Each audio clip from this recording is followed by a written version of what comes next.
কলকাতায় ট্রেন ছুটছে দুরন্ত গতিতে। একদিকে অতুল খাদ, অন্যদিকে পাহাড় চিরে নেমে এসেছে ঝর্ণা। আর সেই চলন্ত ট্রেনের ছাদেই দিব্যে চলছে নায়ক নায়িকার উদ্দাম রোম্যান্স কিংবা মারকাটারি অ্যাকশন। থিয়েটারে বসে আমরা শেষ দিই, হাততালি দিই, কিন্তু একবারও কি ভেবে দেখেছেন এই দৃশ্যগুলো শুট করা হয় কিভাবে?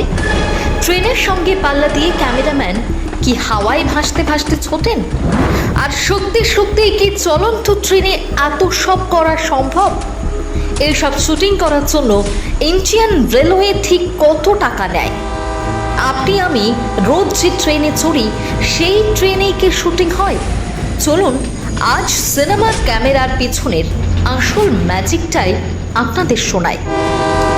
সিনেমায় ট্রেনের কথা উঠলেই সবার আগে চোখের সামনে ভেসে ওঠে 1998 সালের দিল সে ছবির সেই আইকনিক গান ছাইয়া ছাইয়া। নীলগিরি মাউন্টেন রেলওয়ের আঁকা বাঁকা পথ আর চলন্ত ট্রেনের ছাদে শাহরুখ খান আর মালাইকা আরোরার সেই উদ্দাম নাচ আজকের দিনে দাঁড়িয়ে শুনলে গায়ে কাঁটা দেবে। চল ছাইয়া ছাইয়া ছাইয়া ছাইয়া, চল ছাইয়া ছাইয়া ছাইয়া ছাইয়া। ওই গানে স্ট্যান্টম্যান থেকে শুরু করে অভিনেতা কারোর শরীরেই কোনো সেফটি হারনেস বা দড়ি বাঁধা ছিল না।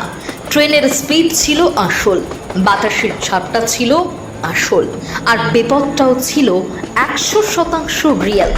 ডিরেক্টর মনির রত্নম আর কোরিওগ্রাফার ফারাহ খান শুধু মাথায় রাখতেন কখন সামনের টানেল বা গাছের ডাল আসছে। মাইকে চিৎকার করে তারা সেটা জানিয়ে দিতেন, আর ট্রেনের ছাদে থাকা অভিনেতারা তক্ষুনি শুয়ে পড়তেন। সে সময় সামান্য একটা ভুলের দামও হতে পারত মৃত্যু। কিন্তু সময় পাল্টেছে, টেকনোলজির হাত ধরে এখন শুটিংয়ে এসেছে আকাশ পাতাল বদল। শাহরুখ দীপিকার চেন্নাই এক্সপ্রেসের শুরু দৃশ্যটার কথাই ধরুন। দীপিকা ছুটে আসছেন আর চলন্ত ট্রেন থেকে হাত বাড়িয়ে তাকে তুলে নিচ্ছেন শাহরুখ। আহা কি রোম্যান্টিক! কিন্তু এই কয়েক সেকেন্ডের রোম্যান্স তৈরি করতে ক্যামেরার পেছনে যে পরিমাণ ঘাম আর টেনশন ঝরেছে তা শুনলে চমকে যাবেন। এই ধরনের শুটিংয়ের ক্ষেত্রে প্রথমেই ছক কষে নেওয়া হয় কোন শটটা আসল ট্রেনের সাথে নেওয়া হবে আর কোনটা স্টুডিওতে।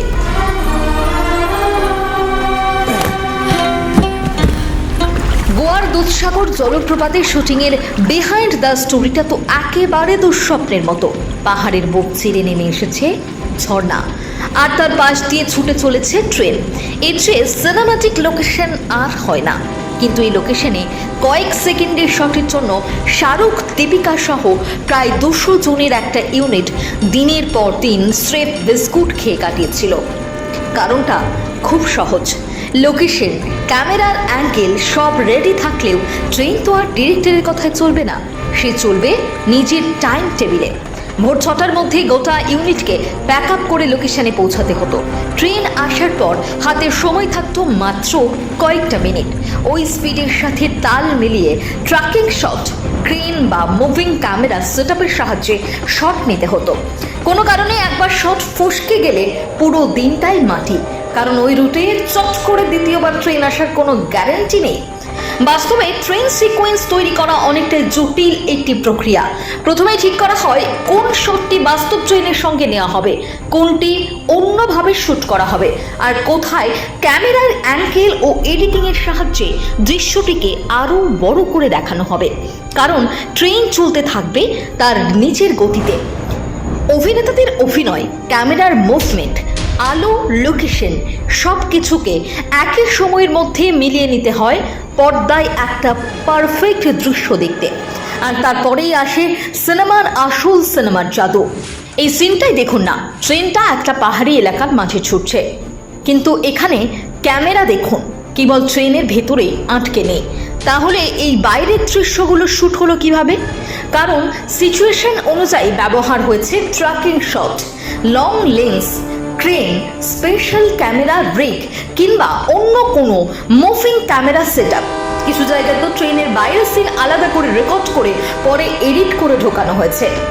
তবে এমনটাও নয় যে সিনেমার সব ট্রেনের দৃশ্যই প্রাণ হাতে নিয়ে শুট করা হয়।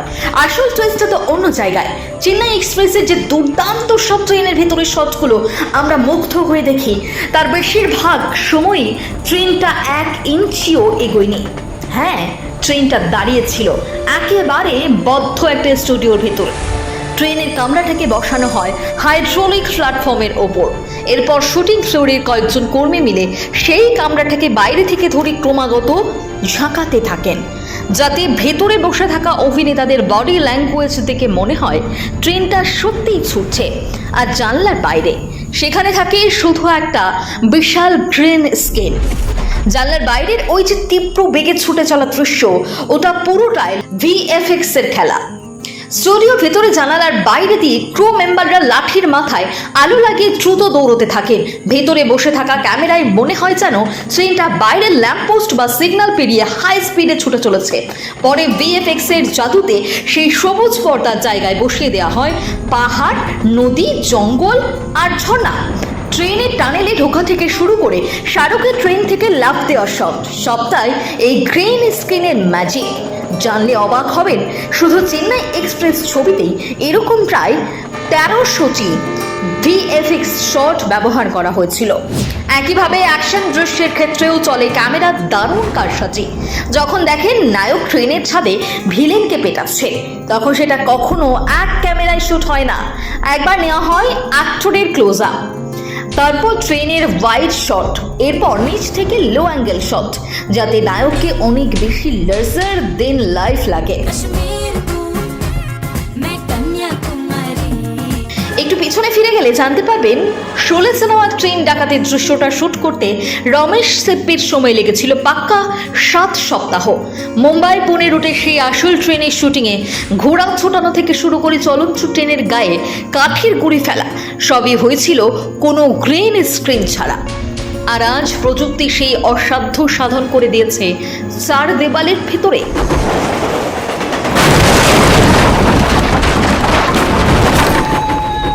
যাকে এবার প্রশ্ন হচ্ছে, এই ট্রেনগুলো ডিরেক্টররা পায় কিভাবে? একটা আস্ত ট্রেন কি তারা ভাড়া করেন? একদম ঠিক কথা। তবে প্রসেসটা আপনার আমার ওলা উবের ডাকার মতো মোটেও সোজা নয়।